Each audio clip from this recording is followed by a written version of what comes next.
Hello and welcome back everybody to Clannad. I just realized that in the break I didn't save, so I'll do this quickly. Okay, now I did the savey. So we just heard Kotomi's dramatic backstory that revealed basically everything you could expect from her backstory to reveal. And nothing very exciting. So, let's see what comes now. She did all of that to find the fragments of what remained of her parents.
But didn't the father say something like, you shouldn't just do something to do something, but you also have to realize the beauty of the world, and that is your motivation to do something?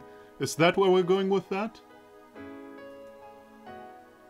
I didn't know this side of Kotomi, dryly talking about herself. Kotomi must be teaching herself stuff at the forefront of academics, stuff they don't even teach at universities. There's no way the classes at our school would teach it. That's why Kotomi has to study on her own, all the while trying her best to be more like her parents. That's why she reads books voraciously at the library instead of going to class. She goes home after school instead of hanging out with people. After going home, she studies more difficult things alone. Kotomi. I can't say it. But this is all so sad.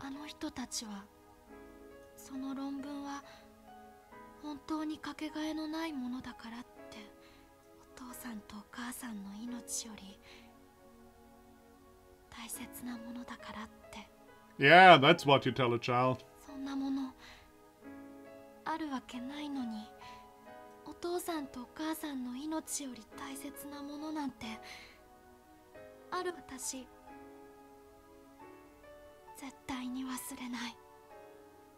Yeah, personally, I can kind of see how now the grudge you're holding towards this weird gentleman.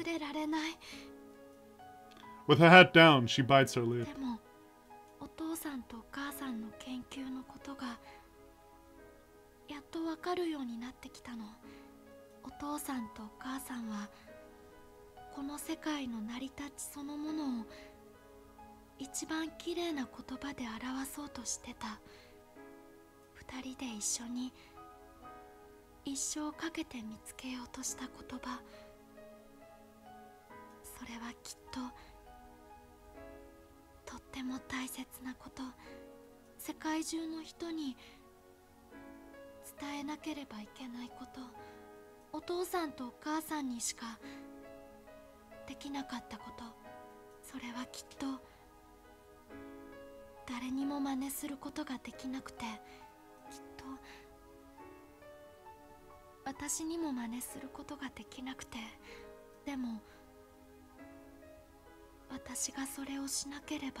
Oh, about the God topic, there are so many things I could say about this right now.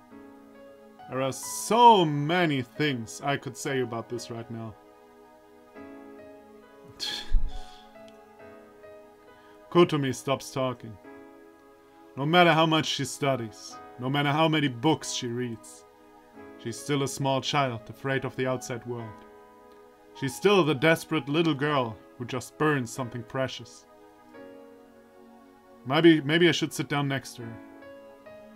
Maybe I should say I'm here for her. Just like how Kotomi wanted me to do when she was small. Even now, that probably hasn't changed. The other Kotomi inside of her will refuse to leave this place. That is why. There's only one thing I can say. Come to school tomorrow. Kotomi's shoulders twitch.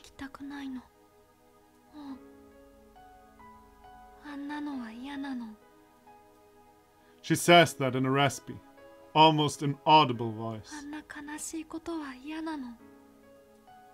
Kotomi must have flashed back to her past when she heard that Fujibayashi might have gotten into an accident.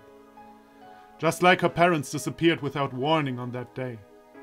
And she still remembers the promise she made to God that isn't fulfilled yet. What I'm asking from Kotomi might be something very cruel. But even so, I have to repeat it. Come to school tomorrow. You'd better come. I'll be waiting for you. Furukawa, Fujibayashi, and Kyo. We'll all be waiting for you. Goodbye, Kotomi. See you tomorrow. I don't get a response. See you tomorrow. No answer. See you tomorrow. I think I saw her jaw move slightly. That must be the best she can do at the moment. I leave that room. The heavy wooden door separates me and Kotomi. I'm left by myself in the darkness of the hall. See you tomorrow. My whispers are absorbed in the nothingness of the space. I didn't know it would be this painful. Saying see you tomorrow to someone who may never show up.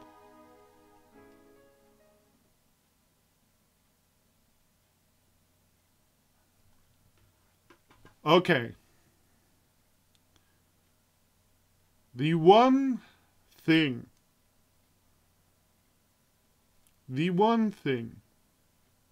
I already said, like the twist, I found it boring. It wasn't bad. It was just boring. That's why I'm not all overly emotional with this. Of course, it's sad for Kotomi, etc., etc. But the combination of the twist is boring and the whole situation is so ridiculous, her being alone, you know, and nobody giving a fuck, basically. The combination of that kinda makes me not care all that much. I see how it's dramatic and all that, but I don't feel it, you know. But I can accept it. I can accept it. The one thing I cannot accept is if there won't be an explanation why Tomoya forgot. I want a good explanation why Tomoya forgot.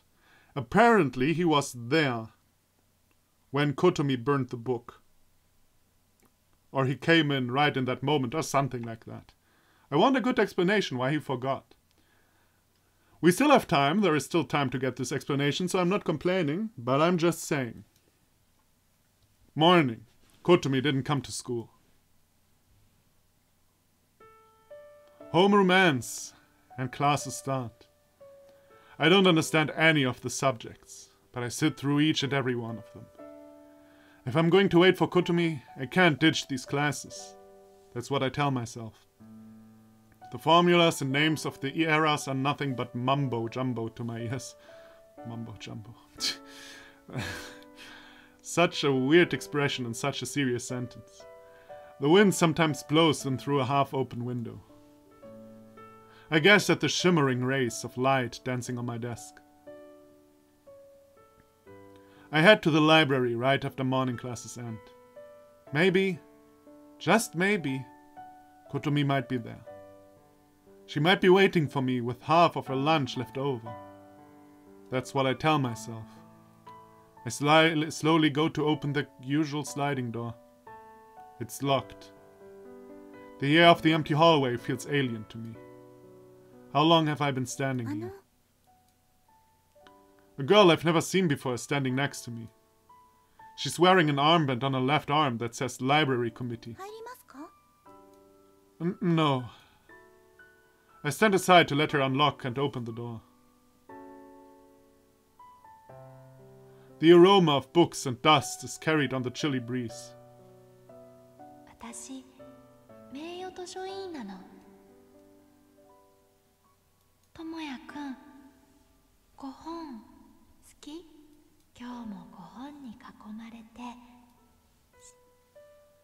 Echoes of her words seem to fade between the books. The library is soon filled with students here to study and chat. The sounds of notebooks, pages turning, the scratching of pencils, whispered laughter. No one is here to read books. I turn around and leave. After school, I go to the drama club room.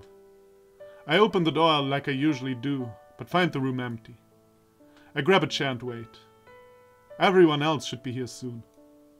Kyo, Fujibayashi, Furukawa, and Kotomi. That's why I wait. Every time I hear a sound from the hallway, I partly open my eyes and look to the sliding door. No one shows up. It feels as if it were all a mirage. We were all orbiting around here. It was only 2 days ago. Kyo made impossible demands. Fujibayashi was kind and reserved. Furukawa was serious to a fault and tried her best at everything. Kotomi was becoming more and more cheerful. She shines so brightly in my eyes. I enjoyed being in that circle of friends. But now it all feels like something that happened long ago. Okay, I know you're emotionally disturbed. But then they mention they're planning something. So you shouldn't be all that surprised that they're not there. If they planned something yesterday, then maybe they're still planning it today. Kotomi is still in that dark house. Okay, Kotomi. Fair enough. But the others? She's desperately clinging to a past to which she is chained. She's running away from the happiness she finally found. She's running away from her new life, her friends, and me. Kotomi is trying to leave everything behind. I need to find the words to explain. I need to find the exact words that can connect Kotomi to her future. How can I tell her? What can I say? I sit here with my mind still clouded, waiting. By the time I realize it, the sun has already set. I stand up to leave the drama club room. And when I arrive at Kotomi's house, it's already evening. The fading yellow light saturates the roof, walls, and windowsills. I press the doorbell. 2 times, 3 times, 4 times. Nothing happens. I start to doubt if the bell even works. I look around but don't see light coming from any of the windows. Yet I know. Kotomi is inside, holding her breath like an injured stray cat. This door will not open from the outside. It's nobody's fault. Kotomi is only keeping her promise. I follow the path to get into the garden. The chorus of insects echo like the night. The garden of Kotomi's childhood. Any lingering traces of the happy days of her past are completely gone. With no words or means to bring them back, I stand there in the overgrown grass. The plants have grown chaotically in neglect. Their names have long since been forgotten. They quietly surround me, as if to reproach the intruder. I place my fingers on the glass door that leads to the living room. It opened yesterday, but does not budge today. Yeah, she's not dumb. Fair enough, fair enough. I return to the front and press the doorbell, one last time. Still no answer. I sigh and turn to leave, but then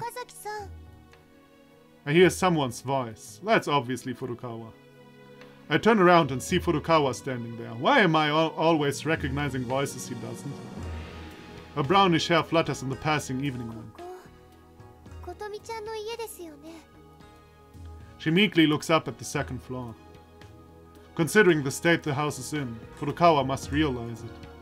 It's a house that has been a stranger for over a decade to the warm sounds of a happy home and the aromas of dinner. It's too big of a house for one person to live in alone.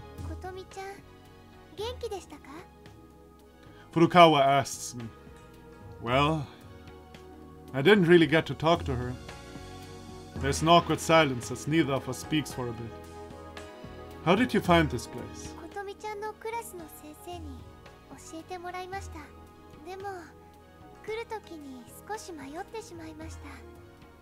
Yeah, it's kind of hard to find. Our conversation stalls again. She probably hasn't calmed down enough to pull herself together.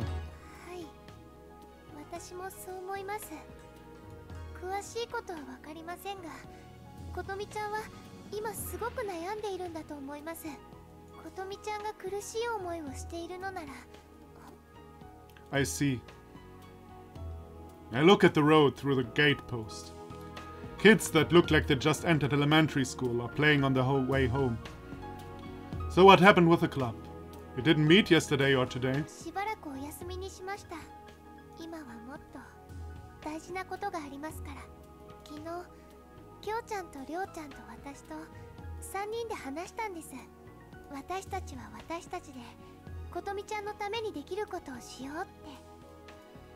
And what did you decide? That sounds like something Kyo would say. Come to think of it, Kyo is probably the mastermind and told Furukawa to keep it a secret. Then at least give me a hint. Yeah, a simple one. I get it. So they're probably getting together to give Kotomi some kind of present. And something they would think about.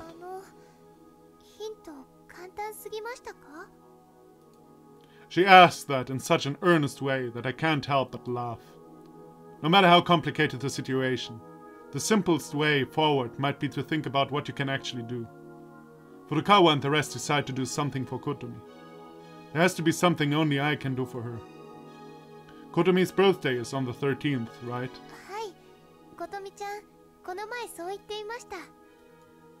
Today is Friday the 9th. So that's Saturday, Sunday, Monday. There's only 3 days left. Is there enough time? I have no idea. But just thinking about it won't solve anything. Can you tell Kyo and Fujibayashi something for me? I'm gonna skip school tomorrow and Monday. But don't worry about me.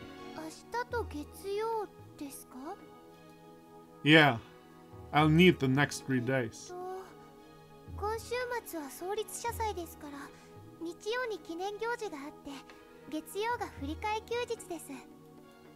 Founders Festival. Now that she mentions it, there's always something like that around this time of year.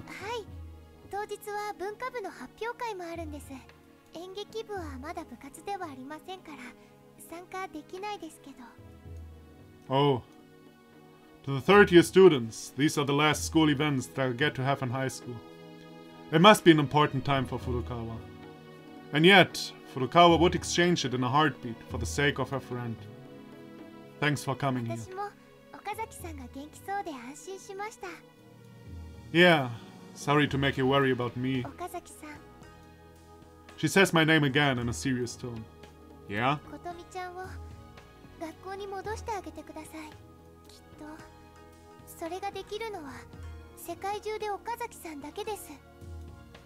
You're exaggerating.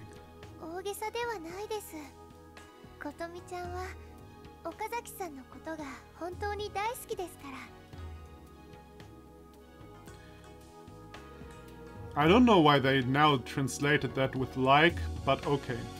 Furukawa is peering into me. It isn't embarrassing. It just feels strange. It's like moonlight peeking through a snowy sky. It's quiet and reassuring, but also a little sad. I'll do my best. I answer. Furukawa nods. Take care. As if dragging her long shadow with her shoes, Furukawa heads home. Phew. I'm all alone again. Darkness falls. I stare at it as the ground soaks it up. There's probably only one thing I can do. However, because I've forgotten about Kotomi all this time, I might not have the right to do it. It's just too sad to see the garden be so neglected.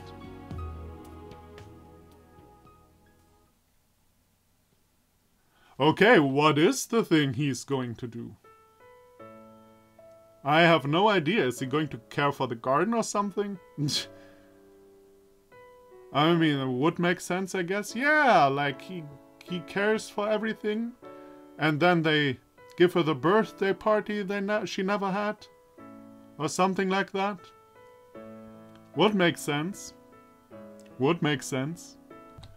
Okie dokie. At this point, I had a little break. 2 or 3 days. I'm not 100% sure anymore. Basically because I was tired, but also because I was not super fond of the backstory, and then I thought, nah, let's do this tomorrow. But then I decided, I won't do this tomorrow, I will wait until the Kotomi backstory video is out, so we can actually talk a bit more detailed about what I did not like, etc. So I decided to do that, and let's have a look at the comments. Abracadabra. Okay, well, one comment I got from ShedTH15, who is a regular viewer, by the way. I thank you very much for watching so persistently. No, persistently is not the right word. That's like a negative word, right? No, I mean thank you for watching all the time. Thank you. Anyway, well, I won't agree with you that it was boring. That scene, especially when she prayed to God, got me good when I read it. I had a lump in my throat and could hardly hold back tears. That was 8 years ago. Now it doesn't have that much of an impact on me, but still. On the other hand, I agree with you that it is strange that official authorities and neighbors didn't give a damn. Even here in Russia, that wouldn't happen. That part indeed doesn't feel real. First of all, thank you for agreeing on me with the last part. That really took me kinda out of the moment. To be totally fair. That really took me kinda out of the moment. But on the first part of the message, I mean, I know you don't agree with me, but I also don't agree with you. So let me explain why I don't agree with you. And this is no like shit talking or something. I just you know I love to debate things. I just love it. There's nothing better than a civil debate. A civil one. I hate fighting, but I love having a civil debate. The scene where she prayed to God was actually the one thing that I liked the least. And I can explain to you why. Let's compare the scissors to the scene where she prayed to God. The scissors were introduced in the visual novel in the very beginning. Basically, the first thing you saw her doing was cutting out something out of a library book. Then we got it again in the bookstore. And after that, it basically, you know, she had friends, she was occupied with other stuff, and she wasn't cutting out anything anymore. And then we learn later, very much later, oh my god, these scissors actually had a purpose. And this purpose even somehow makes sense. That someone who loves books would cut out something out of a library book or a bookstore book. Because the motivations were actually that deep, you know? So I really liked how they brought the scissors back in the game. Now the scene where she prayed to God was the exact opposite in my opinion. Because they just brought that up for the sake of having this scene. The writer probably thought, and I know we already had a talk in the comments about that, why I always think like the writer did this or the writer did that, but that's how I read. That's how I read. The writer just put that in to have it in. It was like no bigger motive. It's not like she has been a faithful Christian or I don't know. You know, it's a different story if it's a story about Like, let's take a Bible example. In one of, somewhere in the New Testament, I don't know if it's in Marcus, in Matthew, I don't know. I think it's in John, actually. Jesus is questioning God if God left him.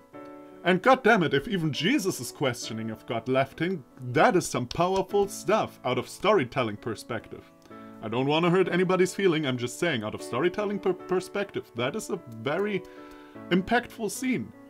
Now, here, the father, we got this introduced 30 minutes before, by one statement of the father.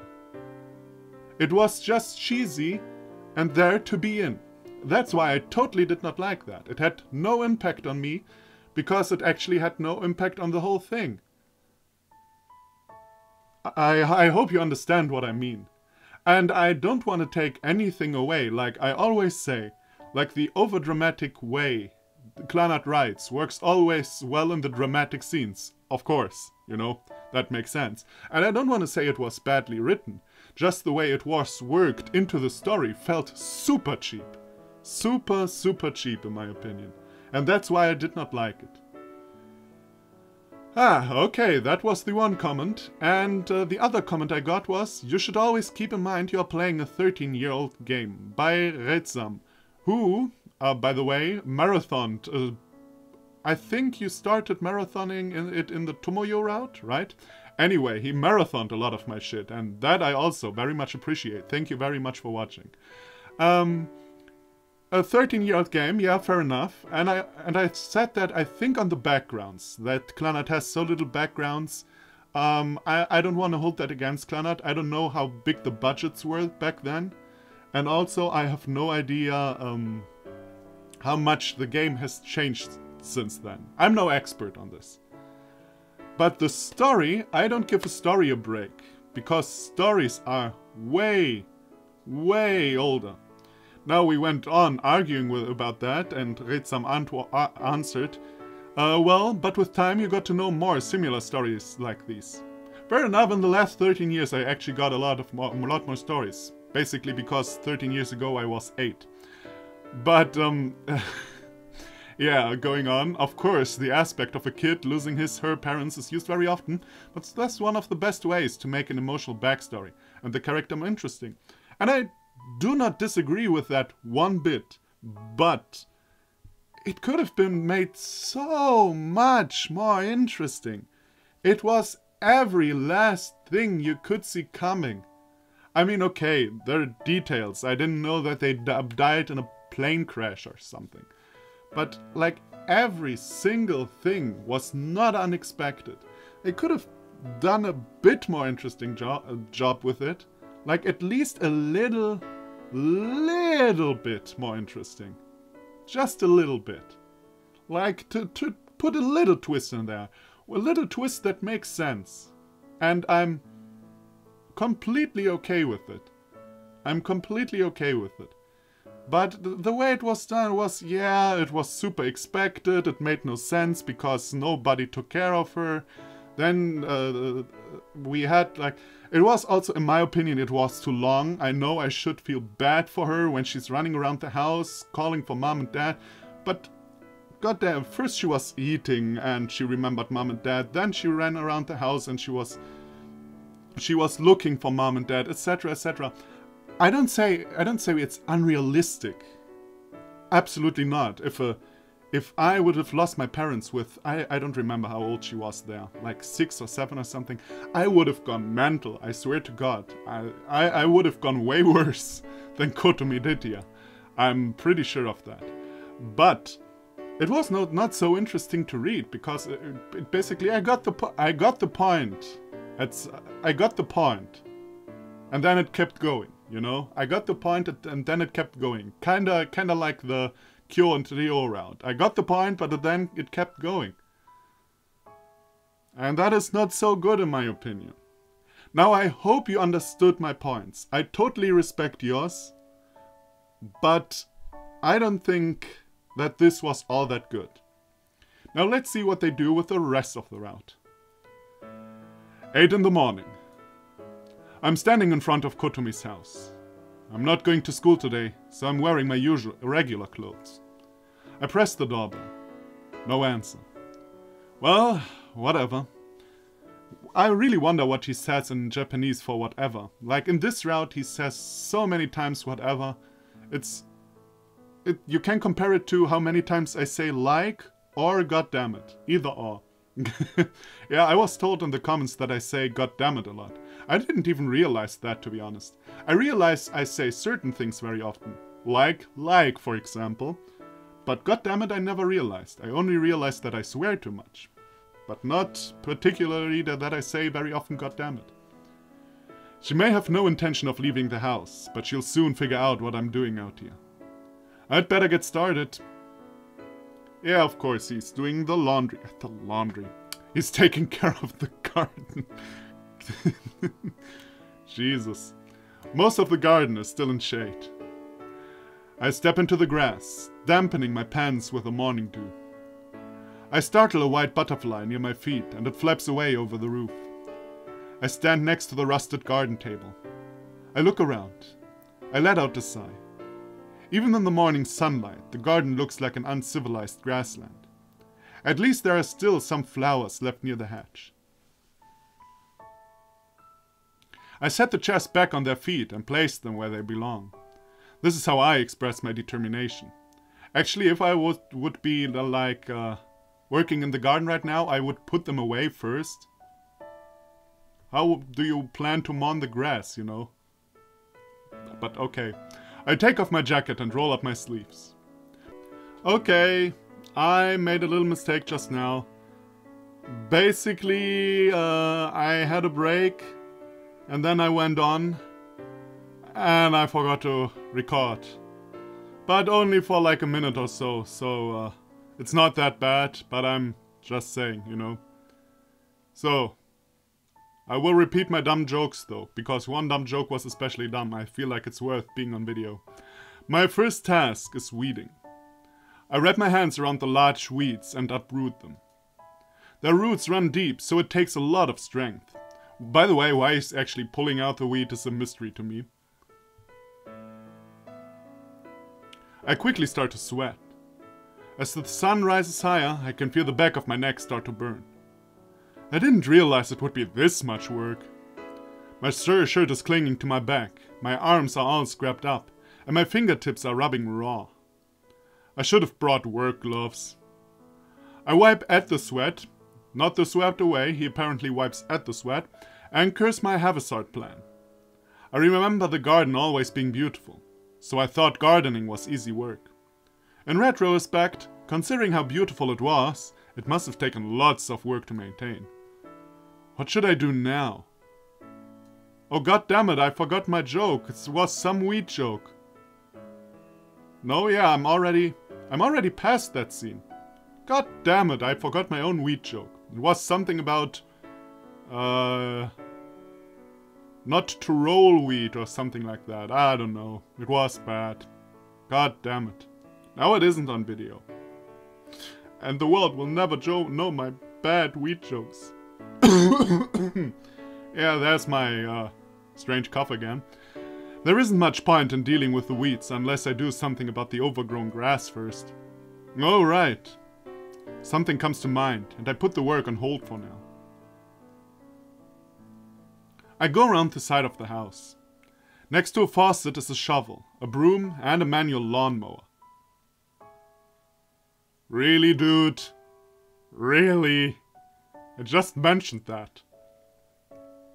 Next to those is a small shed. I open the door. Just as I thought, lots of gardening tools are stored inside. Organized against the walls are shovels, a sickle, pesticides, chemicals, and even fertilizer. Hanging on the hook behind the door are two work smocks. Okay, whatever that is. Kotomi's parents must have used these. I pick up the sickle and see that the whole blade is red with rust. This is useless. I go for a pair of hedge clippers next. Its blades are also reddish brown and it creaks when I try to use it. Looking around the shed again, I find a whetstone. I don't know how to properly sharpen anything, but it's better than nothing. I sit down in the shed and set the clipper blades against the stone. Oh god. If you have no idea about stuff like that, be careful, man. but apparently he didn't cut off his arm by accident. With my newly sharpened clippers, I returned to the forest of weeds. It makes a heavier and wetter sound than cutting paper, and tufts of grass fall to the ground. This is much better. Now that the sun is all the way up, the temperature is also rising. I'm still working away with the clippers, hiding behind my own shadow. I concentrate on the work, stopping only to wipe away my sweat. Le dots de la doom. The clippers seem to be dulling. I look up to see that it's already getting dark. Because I kept my face down the whole day, the reddish sun seems to be too bright to me. I gaze at the sunset for a while. My back and arms feel heavy, as if filled with lead.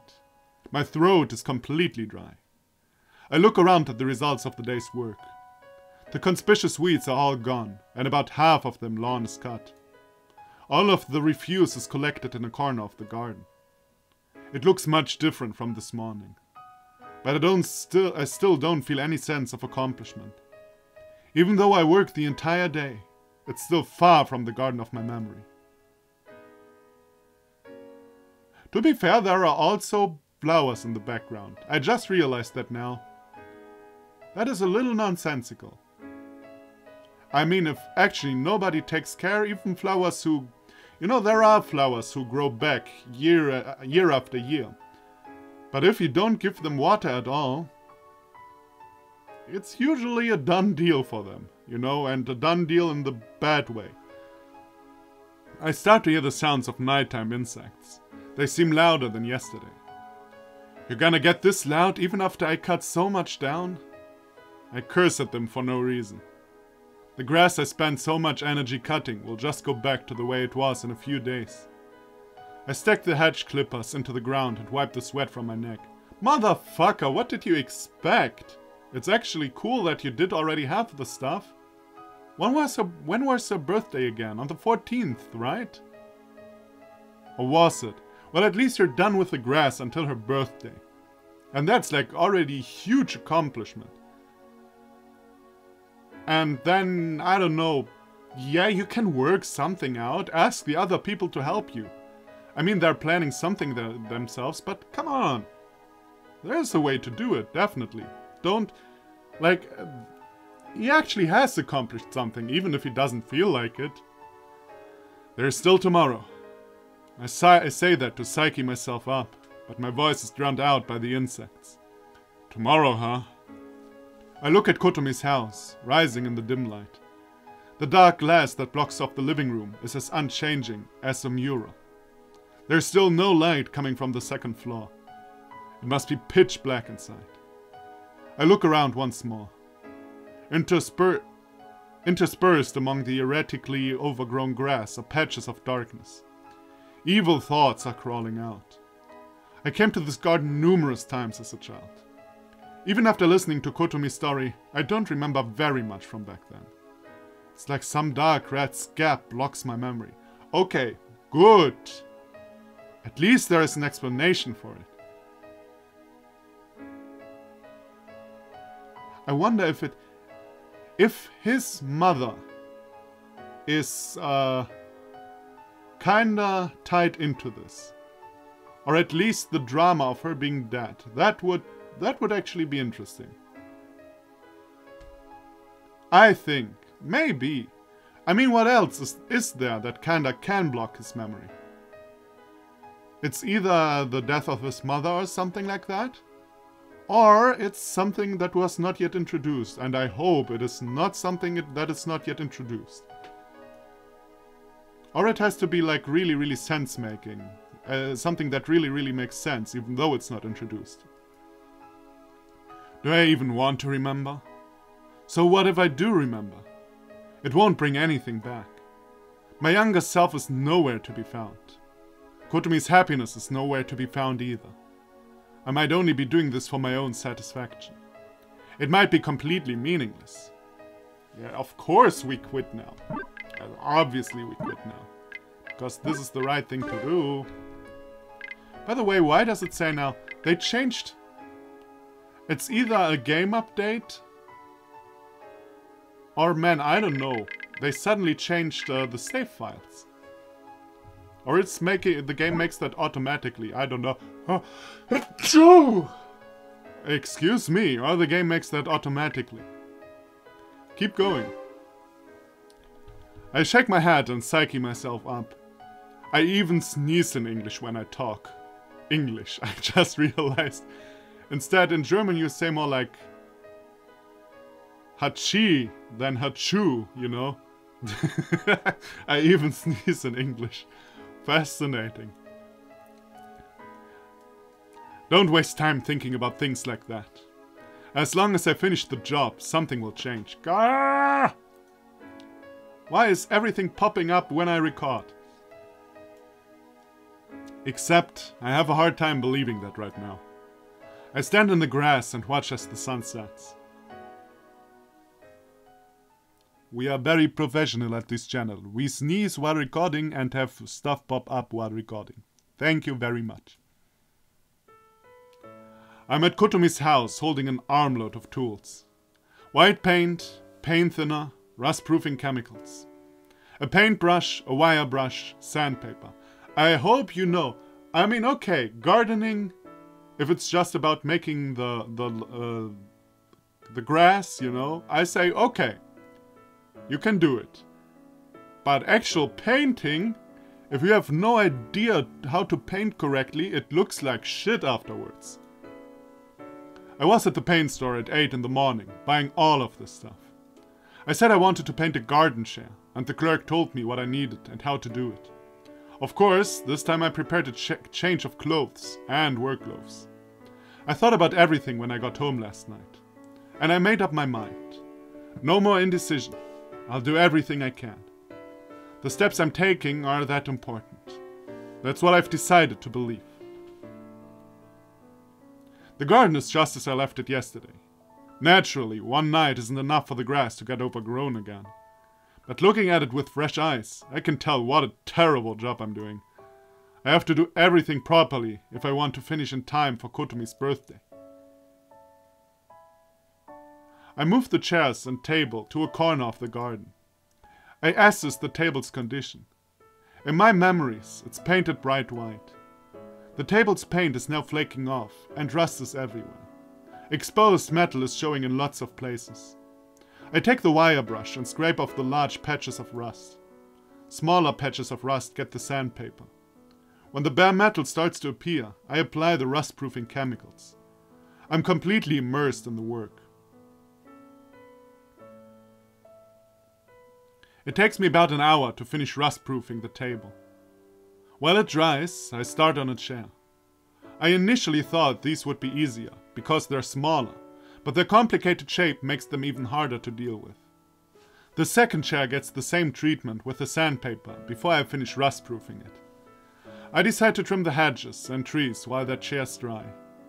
I take the hedge clippers to a branch and squeeze with all my might. I hear a snapping sound and lots of green leaves fall to the ground.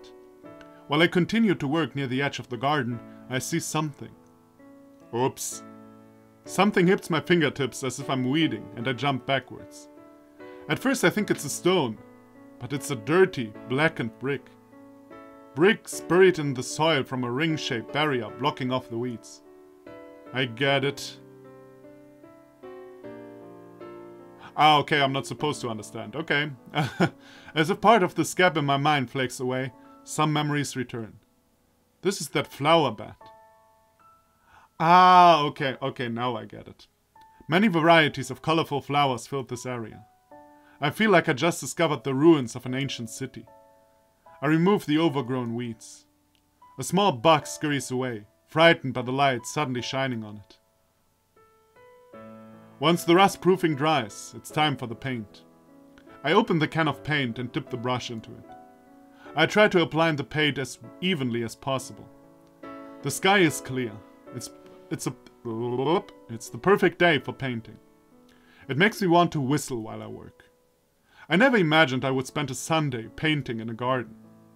The legs of the chairs are spotty from the rust-proofing. Returning them to pure whiteness with new paint is a great feeling. If Kotomi were here, it would be all the more fun. Well, she'd probably just get in the way. She'd mess with the tools and get covered in paint. I can already see it happening. There's no need to hurry. Kotomi will get her chance to do some gardening. That is the right way of thinking. 3 p.m. I finished painting the chairs and the table. I worked really carefully, and they came out great, if I do say so myself. Not bad at all. I also want to return the garden to its former glory. But to do that, I need to know more about gardening. While grinning in satisfaction at the white chair, my stomach growls. I decide to head to the station for food. Kotomi, are you getting enough to eat? I wonder if she even hears that. On the other hand, she's probably hearing that. It's not... On the other hand, I don't know how thick these walls of this house are. And depending on where she is in the house.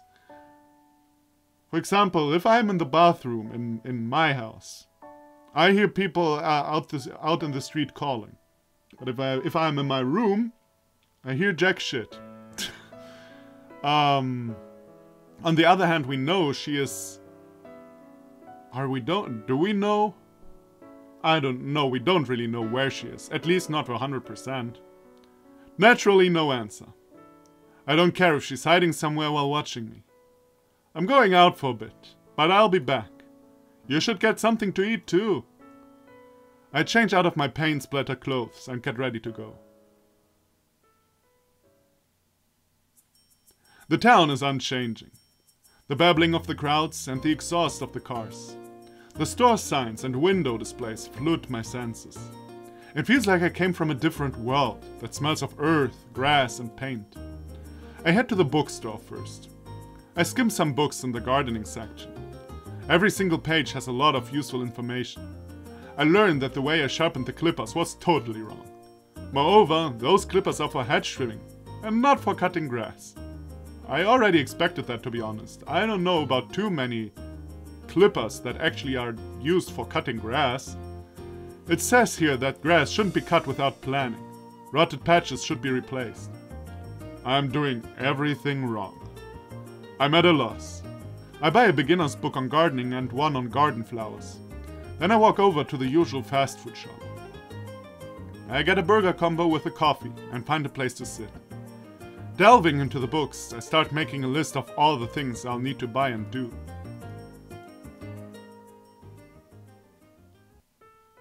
By the time I leave, dusk is approaching. I go to an ATM and withdraw everything in my account. This is the money I saved up to get out of that damned house. In the end, I never got a chance to spend it, and completely forgot I had it. Now I want to thank my delinquent self. Yeah, that's actually like... That's a tough decision, I guess, for him. But he has changed, I guess. So cool.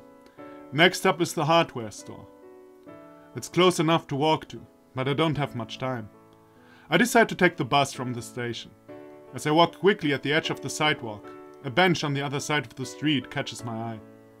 3 female students wearing my school's uniform are sitting on it. Going to school on a Sunday?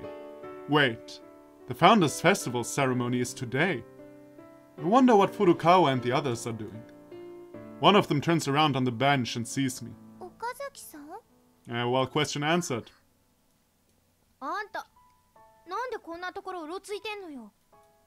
You guys? Oh well, how surprising. Okay. I'm just saying. Out of my perspective, it's not surprising. Out of Tomoya's perspective, it is surprising. To be fair, I run over to them, but they're still seated when I get there. Something seems wrong. On one side of the bench is a familiar violin case. Isn't that the violin from the other day? You borrowed it again? No one answers. I notice that there's something wrong with the case. The hinge is coming off, and the latch is bent. I pick it up and open the lid. Whoa! I groan in surprise. The violin is cracked in half. The neck part with the strings is completely separated from the body. The front side of the body is scraped up and split open. What happened to it? Still no answer. When I try to ask one more time, Kyo answers, her head still down. プレゼントするつもりだったのよ、ことみに。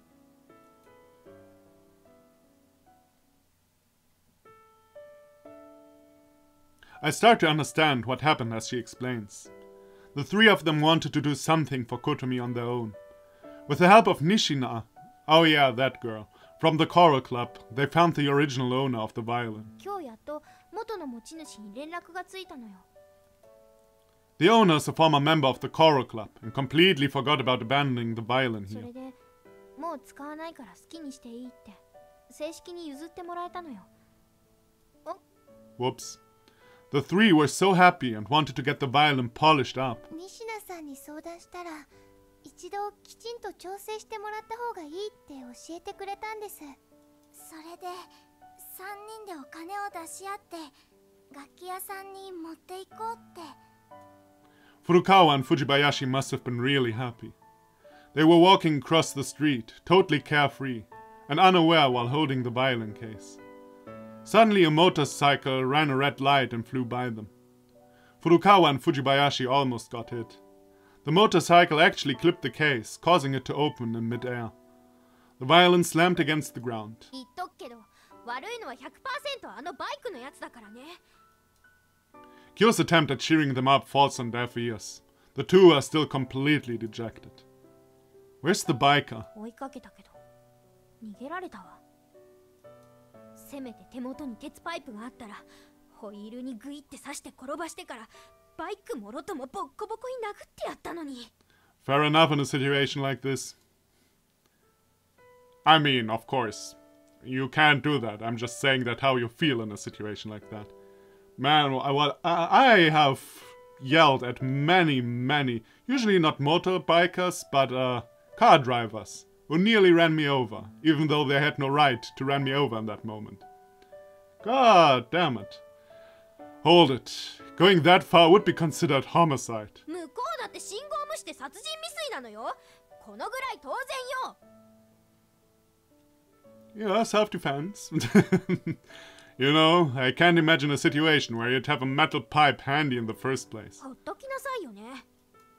Still, unable to think of a good joke to ease the situation, I just look up at the sky.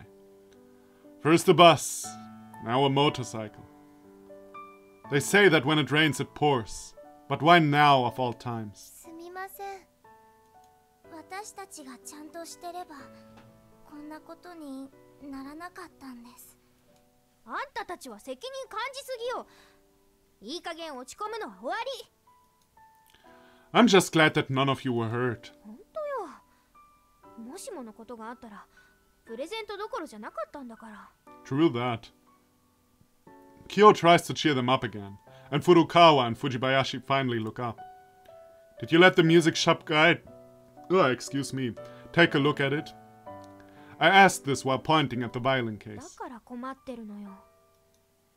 Kyo morosely mumbles to herself. さっきそこの楽器屋さんで修理できないかどうか聞いてみたんです。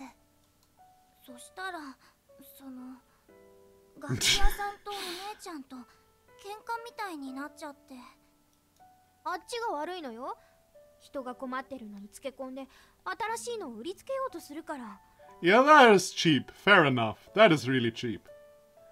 You mean the one on clearance for 140,000 yen? Now the question is, does he have enough money? I mean, it's obvious now for the moment the violin broke, it was clear that he's probably going to buy the violin, since he just got his money. The question that remains now is, does he actually have enough money for that? But he probably has. I mean, somewhere they have to buy the violin.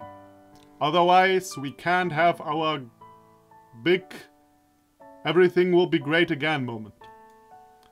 I think of the violin in the store window while asking. 修理するなら確実にそれ以上かかるって。 Just for the repairs? The savings I withdrew couldn't even begin to cover it. Okay. Then I'm wrong. But what do we do then? Or we, what do they do then? 新品買わせたいから適当なこと言ってるのよ。決まってるわ。 She says that confidently, But even as an amateur, I can see the truth. Considering how badly this one is damaged, I don't think it's out of place to recommend a new one. わかるでしょ? 1億円のバイオリンだって何の意味もないのよ。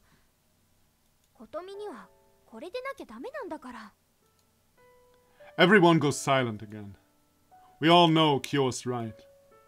Kotomi took such great care of this old instrument in the short time she had it. If she heard that it had been destroyed, how would she react? I don't even want to think about it. どうすればいいのよ。 I don't know, and we will find out next episode, because I have to end it here. Now,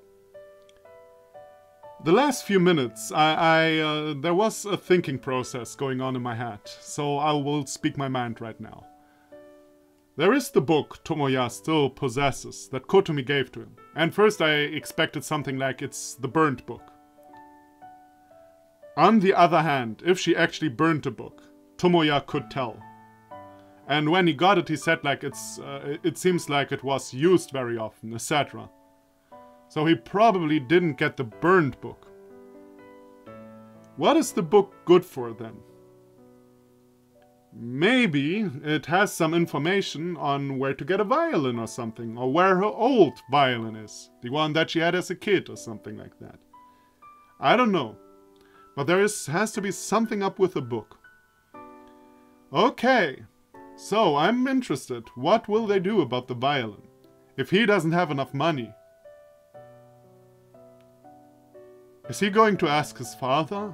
I highly doubt that. I highly doubt that. That would be the ultimate sacrifice. You know that would actually redeem a lot of the backstory, in my opinion. If he would actually ask his father. I mean, his father's out of work. I don't know if he even has enough money for that. Probably not. But if he actually was like took his pride aside and would actually ask him, that would be a really powerful moment. I would like that. But, you know, it's just one option. One option I personally came up with. There are many others. So I guess we shall see. So, thank you everybody for watching. I hope you enjoyed this episode, and I'll see you then. Bye bye.